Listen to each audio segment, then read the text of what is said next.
Today we are doing the series review for Children of Time by Adrian Tchiakovsky.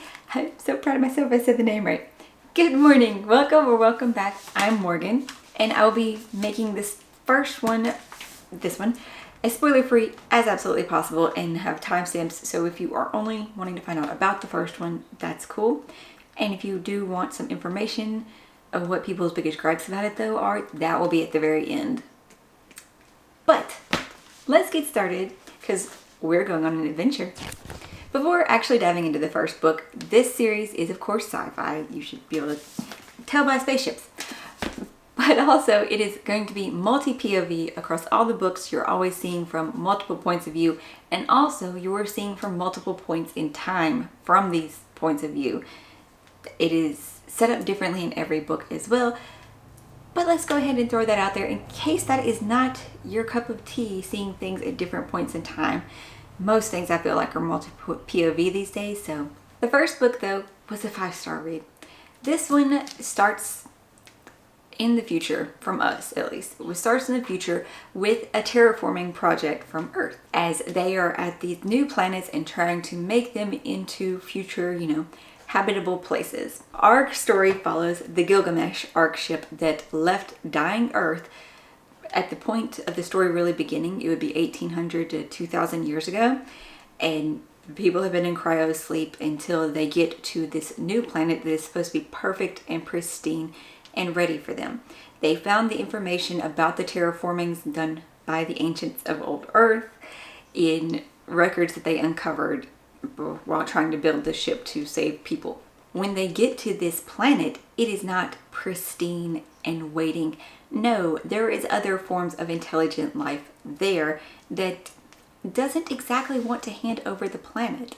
Like there is a guardian there that knows somewhat what happened to old Earth, and the terraforming project actively tries to not let the humans be there. So the big conflict resolution in how can these two sides come to a solution to move forward, and it takes place over thousands, tens of thousands of years. This book does, as you're traveling through time. Now for the characters that you are actually following from the original Terraformers, you will be seeing through the eyes of Dr. Avrana Kern, who is kind of, the terraforming project was her brainchild. And then our crew of the Gilgamesh, you are following Holston Mason, who is the classicist aboard the Gilgamesh. He's the historian, which he was brought on because he can read most of the script of the ancients and he can identify things, and they hoped that, going to this planet, finding things left by the ancients, the classicists would be able to help them understand these technologies.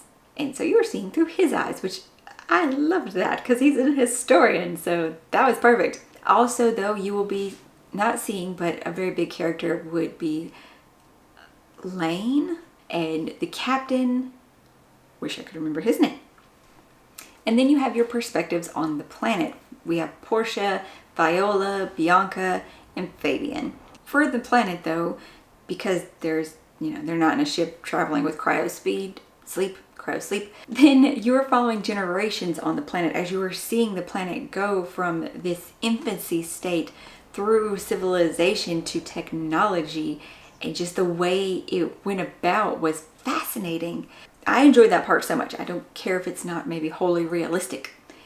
It was fascinating and wonderful, and just seeing the society and the way that things went about.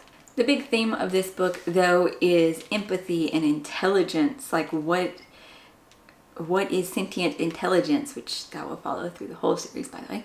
But just witnessing intelligence in something outside of ourselves and being empathetic and realizing that this is another intelligent being looking at us and how we can work through it. Most things were violent with aliens, so how are we going to, not let humanity die?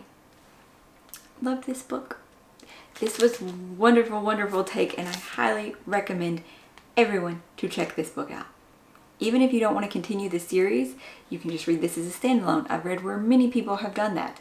Personally, I needed to find out what was going to happen next. Now, as this is the sequel book, Children of Ruin, then there will be some spoilers for the first book. So if you have not read that one, you don't want to know too much about this one and what happened in that one, I suggest you either click forward or We will see you in the next one. But oh my goodness, spreadsheet wise, it was 4.75, but it's right up there. Like, they are both so good. Sometimes I wonder if this one was really more my favorite. It's hard to say. This one's split perspective timeline is different. As that one, we were pretty much all going forward. This one, you are going present to past, because our original human people that we are following are from the past. They are from the original terraforming crews. This terraforming crew went to the planet Damascus, and while they were there is when the incident with Old Earth happened. But our main character that we are following from the terraforming crew is Tchiakovsky. He is another brilliant genius type person.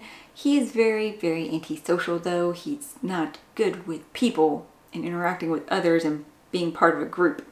He has his favorite animal though, that he pretty much modifies the nanovirus of the first book to work with this animal instead, and to be able to still terraform and develop life on the planet that they were going to be at. Also from the original terraforming crew would be Ermalante, you see from a little bit, and Baltil.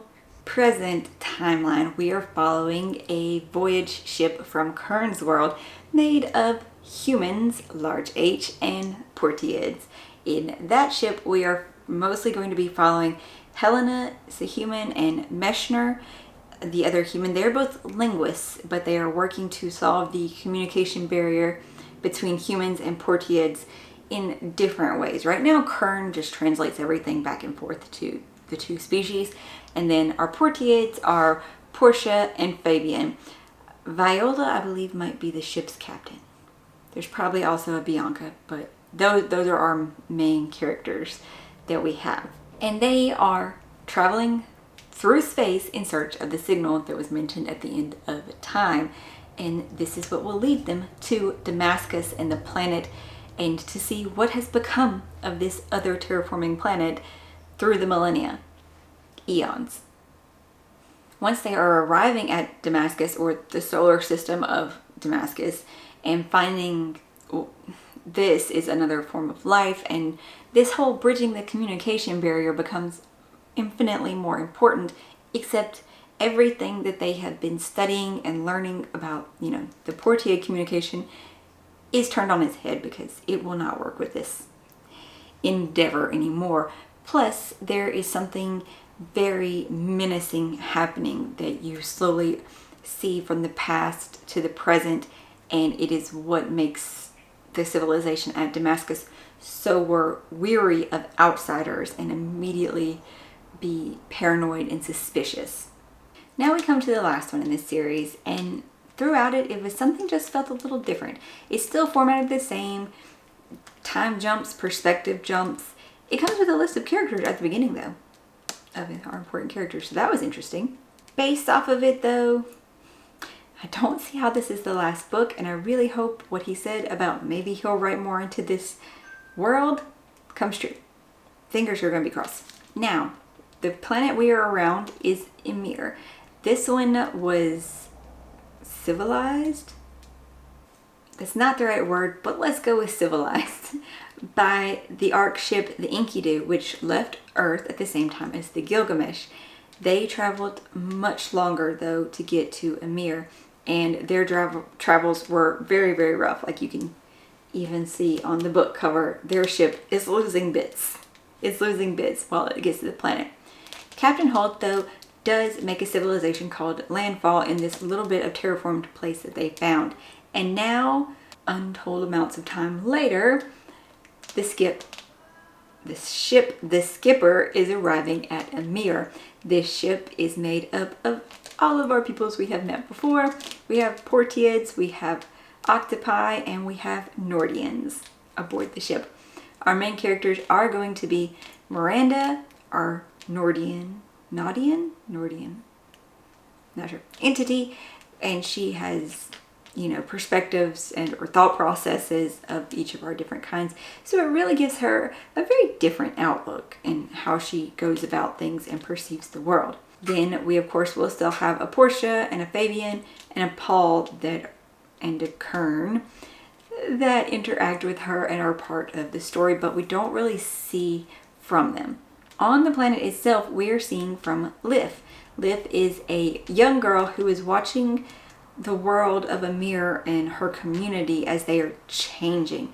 They are becoming more paranoid. They are seeing that things are going very poorly for crops and for people, and then our crew is there, but it's different. Like they're trying to blend in because they notice that there's something a little off too. There's also another set of perspectives that I can't really get into much because it's not going to make sense with any of the other books if you've read them yet. But they were also a very different perspective, and the way they kind of talked was mostly in quotes. That was very different and interesting, funny, irritating maybe. Mostly funny. We'll go with mostly funny. But this one was definitely the weakest of the series for me, and it definitely went into what is sentience and intelligence. In December, I did the video 1-star reviews of my best books of the year. And so reading the ones for Children of Time and Children of Ruin, it kind of hurt because I'm like, I could see where you're coming from, and I don't like that. One of the biggest things people kept bringing up were some plot holes, specifically around the nanovirus. Some people are like, it's a nanovirus, you can't engineer it to do these sorts of things. Something 1,000 years in the future and you're going to tell me we have not figured out how to do said things? No, I'm sorry, I can't believe that. Now the thing that they were right about is, why didn't Kern give the nanovirus to the monkeys before deploying them to the planet? Because she's always right in her head. She's always right in her head, and that's all there is to it. This is the way she wanted it done. It was the right way. As we see in book 2 though, with Dizra, and actually doing said thing in space and how it worked for him. Another big complaint was, how could the future Ark ships, like how could they be so marveled by the technology of Kern's world when they have this? They mostly made the Ark ships from scraps that they found of the ancients. They had to pull themselves back from the Stone Ages over the course of 10,000 years. So, you know, you'd think they could do their own marvels and intelligence. But apparently we did not have the forward thinkers and stuff of, I guess, today's modern ages to help make those technological breakthroughs on their own. So they just stood on the backs of everything that they were able to salvage and scrap and learn from that. One of the things that I didn't realize, or I didn't remember, but it was brought up very, very briefly in memory, and something like Kern was remembering. So if you have not read the last book, skip forward. Kern mentioned that, you know, they're terraforming these out in different solar systems, galaxies and stuff right now, that was what, you know, got killed off. But at that point, they'd already terraformed Mars, and she mentioned some other in-system location. What happened to those communities? Because if it was already terraformed and already set up and humans on them, just because technology went out and, you know, across, which also how, that is one plot hole I can get, how exactly did that happen when, like, accomplish. Just because maybe their technology went down, if it was a stable environment already, they'd already terraformed it to be breathable air and stable and everything, why didn't the people come back to Earth? Or, I mean, no, never mind, I get why they didn't want to do that, those people were nuts. But maybe when the people left Earth, how did they not, what happened to those communities on the other planets within our own solar systems? I'm not going to focus on any more negative reviews though, or the unanswered questions, unanswered thoughts that's going to bother me for a while. Happy thoughts. This was great though. I really enjoyed it. I love the way that sci-fi really is, you know, speculating, making you think about what is intelligence, what is out there in the universe, traveling to other planets. What could life be like? I hope you will go check this series out, and if you like this review, you'll consider subscribing and sticking around for our future ones. We're doing the Sun Eater series next, book by book. Hopefully you're finding something awesome to read today, and I'll see y'all in the next one.